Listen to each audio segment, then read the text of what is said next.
So yun, magandang hapon sa inyo mga tol. Walk through tayo. Time check natin 2:53. Nag-shortcut tayo guys. Ito yung shortcut sa Medela Pass. Papunta natin sa bayan. So medyo maputik ganoon kasi gawa nung bumaha. Ito yung kagabi oh.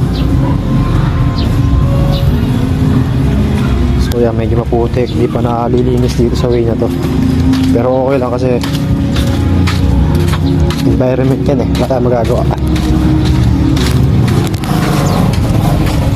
Nagloko kasi yung motor natin guys. So nagpagas tayo sa gaso. Namamalya. Biglang namalya. So wala tayong magagawa.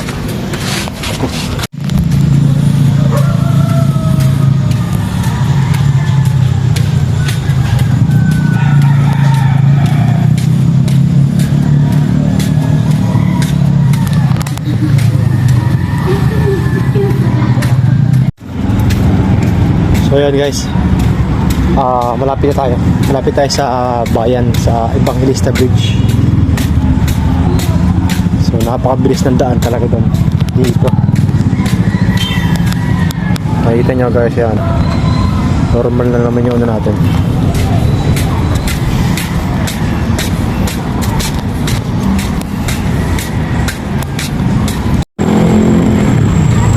McDo versus Jollibee. Ay, kamalas-malasan nga naman. Magtutubo sana ako ng alahas sa may Aguirre, dito sa may San Antonio. Sarado naman. Tapos pa pumunta ako sa Rizal. Ito sa kasama ni mama, sinabay ko na. Sobrang daming nakapila, gagi.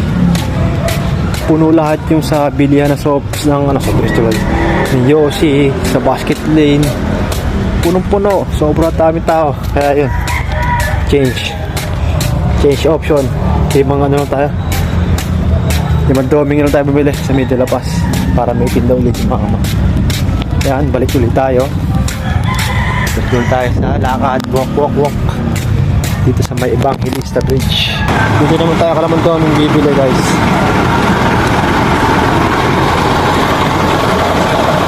Bili natin yung inuutos sa atin ni mama.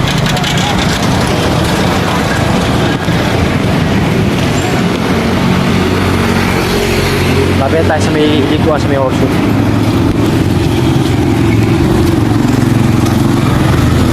So, dito na tayo sa may papuntang shortcut sa may horseshoe. So mahaba-haba yung nilakad natin. Punta tayo sa San Antonio, sa bayan de La Paz. So yan, putik pa rin. Gawa ng baha kagabi. Mabilis ang baha. Gawa ng pinupside yung dam sa Cavite. Ito yung gilid ng Balay Catarina. So malapit tayo naman ng doming. Bili mga tayo. Pwede nyo naman doming.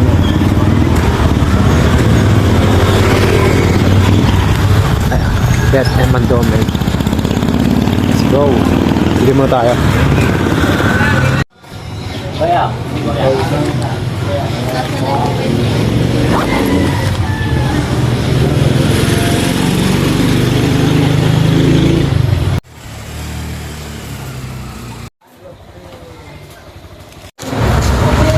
so yan guys, nakabili na tayo ng inuutos sa atin ng mama. Baka na naman lakad ulit. Lakad.